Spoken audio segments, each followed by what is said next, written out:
everyone, welcome back to the channel. Thank you so much for tuning in.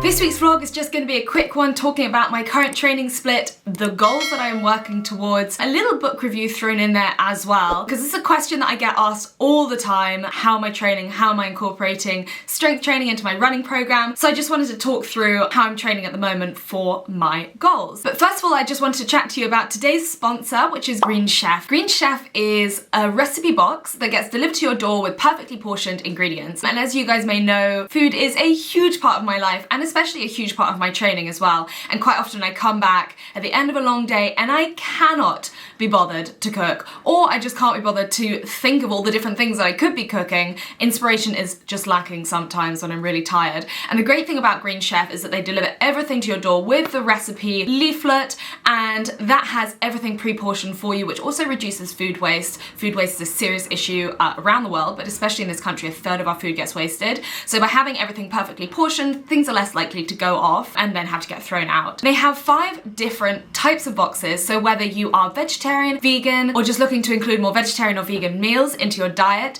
they have keto, they have lower carb, they have a healthy, balanced meal box as well for people who are not veggie or vegan or low carb or keto. I really recommend them. The recipes are incredible and they use some really interesting ingredients as well. A lot of things that I would never have thought to put together, but actually I've tried, I think 6 different meals now, and every single one of them has been impeccable. So I'd really recommend checking them out. I have a discount code which I'm going to put here and also down below, so you can click the link there. You can check out the boxes, and the great thing about it is that you can pause it or cancel it any time, so you're not locked in for a long period of time. But honestly, I think once you guys have tried it, you will be super impressed and will just want it to continue forever. I know that I do. So yeah, definitely go and check them out, and thanks again to Green Chef for sponsoring this video. Okay, so without further ado, I wanted to talk to you about what goals I'm working towards, and then after that I can talk about my training split and why I am doing what I'm doing. So the goals are big and they are scary and it's somewhat terrifying. So I'm gonna have to say it out loud because then it makes it a lot more real and then I can't put off training anymore. So in May, on the 15th of May, which is my birthday, I'm traveling out to Croatia to run the Run for Love 4. Run for Love 4 is hosted by Tribe, which is a protein brand, but they are also linked to the charity foundation, the Tribe Freedom Foundation. Tribe Freedom Foundation works to end human trafficking and modern day slavery. 71%, I think, of people in modern day slavery are women and girls, and those are specifically the people that the Tribe Freedom Foundation works with. And so my run is going to be 4 marathons in 4 days to raise money for the Tribe Freedom Foundation. I've raised money for them before when I did Run for Love 3 out in the Azores. That was who I was raising for. This time I've set my goals quite a lot higher. I'm aiming to raise £3,000. I am halfway there, so I'm gonna put my link, my Just Giving link down below, and hopefully you guys can donate, even just like £3. Honestly, it all helps. What the Tribe Freedom Foundation do is help assimilate the women and girls who are affected by modern day slavery back into everyday life. Obviously, it affects their lives hugely, and so it not only does it protect the people who are coming out of modern day slavery, it also helps affect legal changes to bring modern day slavery to an end here in the UK, and they also give a lot of evidence, and it's just, honestly, it's an amazing charity. I've spoken to the people who run it and what they do is absolutely incredible. So if you could donate anything, I would massively appreciate that. Back to the running part of it, I will be running 4 marathons in 4 days out in Croatia. It's an amazing route. It basically goes up the coast of Croatia on this massive mountain ridgeline. The distances are not exactly 42 kilometers each day. I think the first day is about 42, then the second day is 35, I think, then the third day is 45, and then the fourth day I think I'm gonna have to top it up with about 48 kilometers. Unfortunately, I can't do the full event, so the full event is 250k, but I can't do that because my friend's wedding is on the weekend, and so I'm having to come back here, but I thought better to do something than to do nothing. So it will still be, by some margin, my biggest challenge yet. And I'm a little bit terrified, to be honest. I did the Highland Ultra back in October, and that was almost 3 marathons in 3 days. Although, again, not exactly 3 marathons in 3 days. It started off with a 50k, and then it was a marathon, and then it was a lot less than that on the 3rd day. And that was really tough. Honestly, like, by the end, I could not have run a single step further. So this will be a serious challenge, but I'm doing the training, I'm getting there, and I will talk to you about my training program in a second. So that's terrifying. It's gonna be super hilly, there's gonna be a lot of walking, but we're gonna get it done and we're gonna raise a hell of a lot of money. So I'm really excited for that.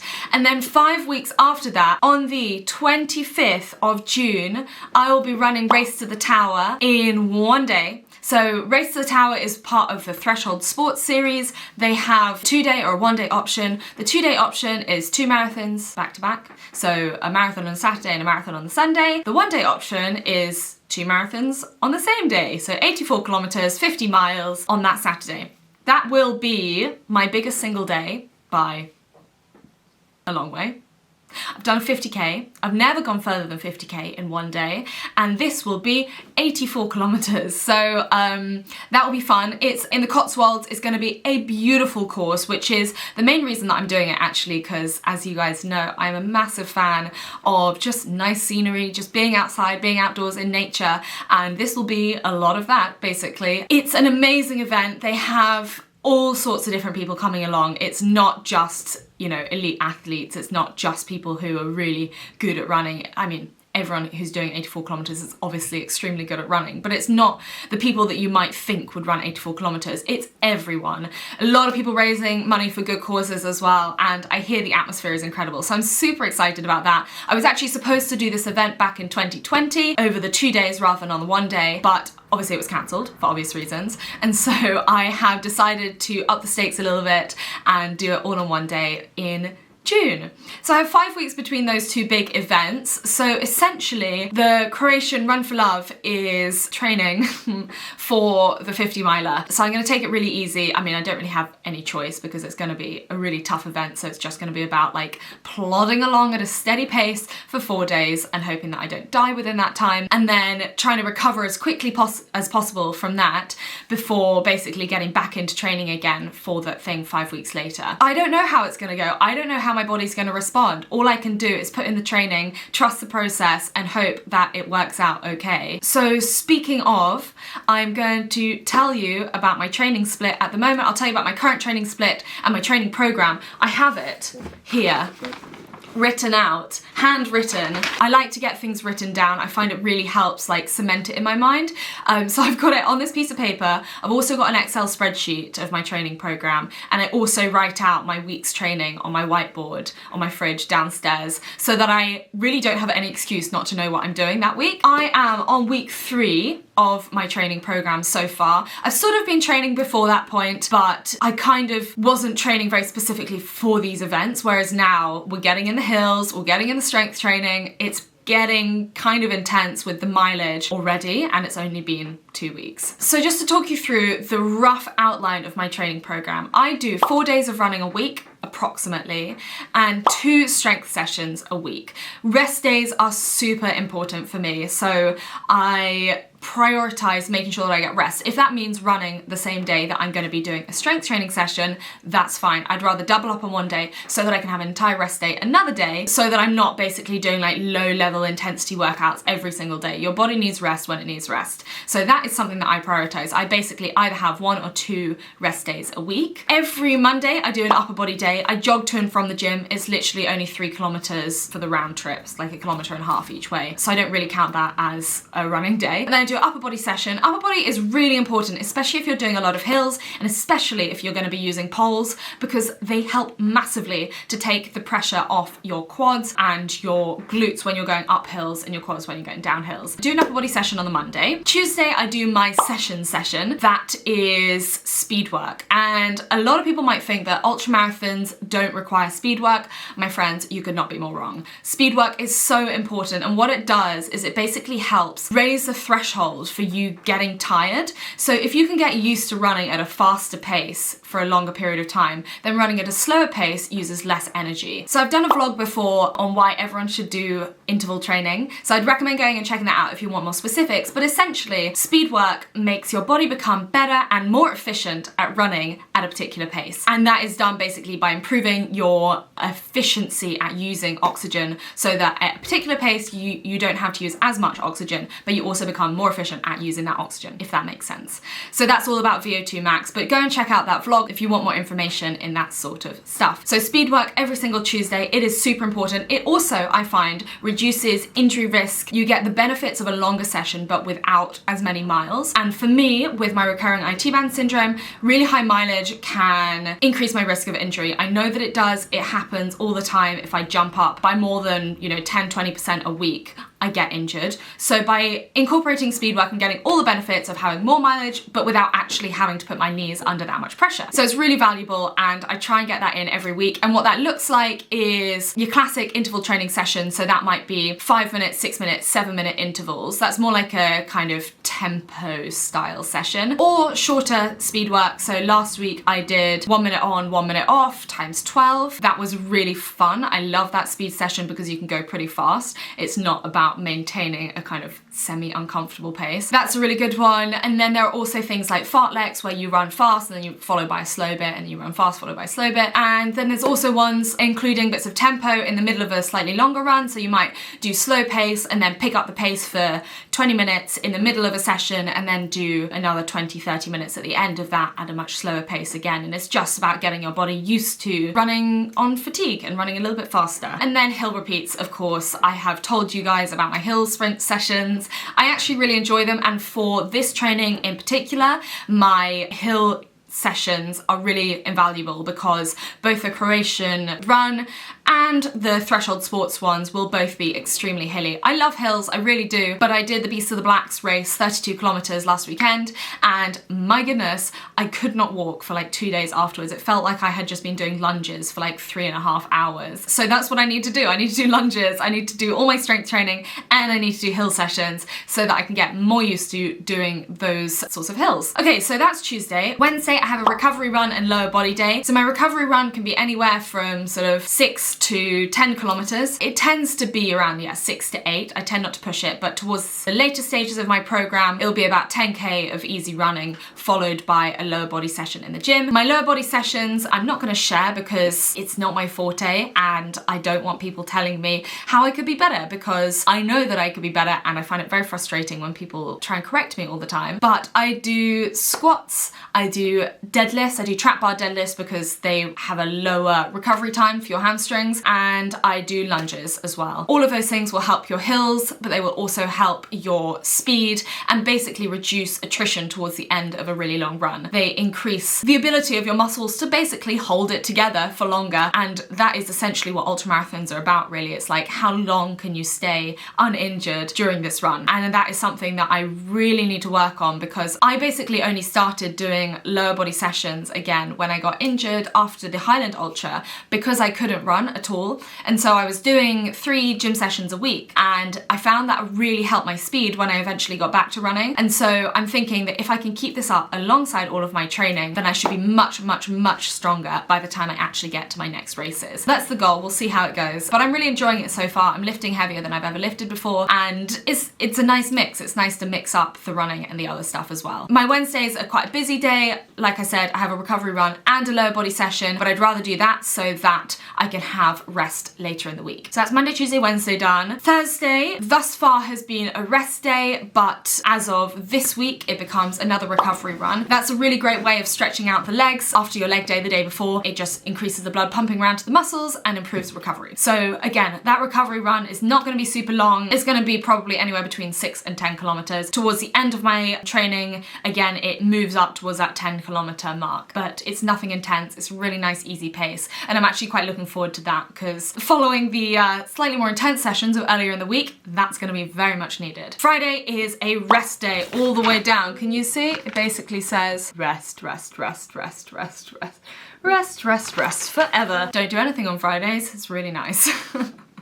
And rest days for me are pretty chilled. I tend not to do a huge amount. I do walking, I have to walk the dog, and that is about it. I do walking twice a day. I might do some garden work, but it's nothing intense. I am very much a proponent of resting when it's a rest day and not like trying to sneak in like a little sneaky run. Obviously things like yoga can be really good, stretching really good, but essentially it's a rest day, so I rest. Saturdays are my main long run day of the week. My long runs range from 90 minutes to 3.5 hours. So none of my long runs are longer than 3.5 hours in any one block. And the reason for this is a lot of evidence suggests that runs over 3 to 3.5 hours have a decreasing benefit compared to the increase in injury risk. So you're more likely to get injured if you're running above 3.5 hours because of the degradation of muscles and ligaments and the stress basically on your body, and you're not going to actually get that many benefits beyond just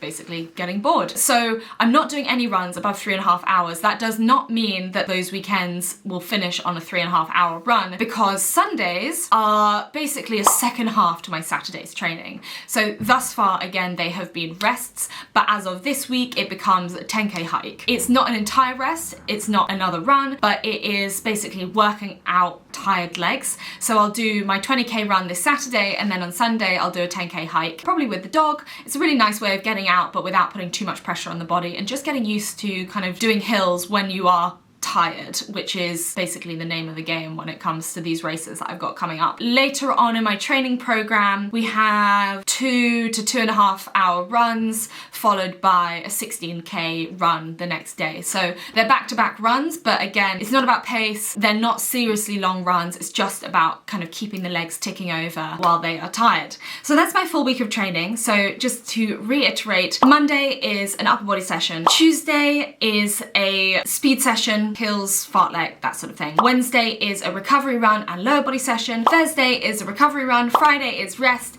Saturday is a long run, and Sunday is either rest or second half of my long run. So that is it. My peak mileage will look somewhere in the 50 to 60 kilometer mark, I believe. That depends really on some of the sessions that I'm doing, because some are between sort of 10 to 15K, and also on whether I do a run or a walk or a hike on the Sunday. I just want to say I want to give a little shout out to hiking. A lot of people, road runners especially, look down on walking as a valid form of exercise. When you're doing ultramarathons, you will see walking is so important. And so walking is a big part of my sessions, especially on Sundays, but also even just coming back from a session and then going straight out for a walk with the dog is really good for improving kind of aerobic capacity, but also just my ability to hike up hills really fast. And so that is a key part of everything. So I hope you found that interesting. And I just wanted to give a little shout out also before we wrap up to my book that I'm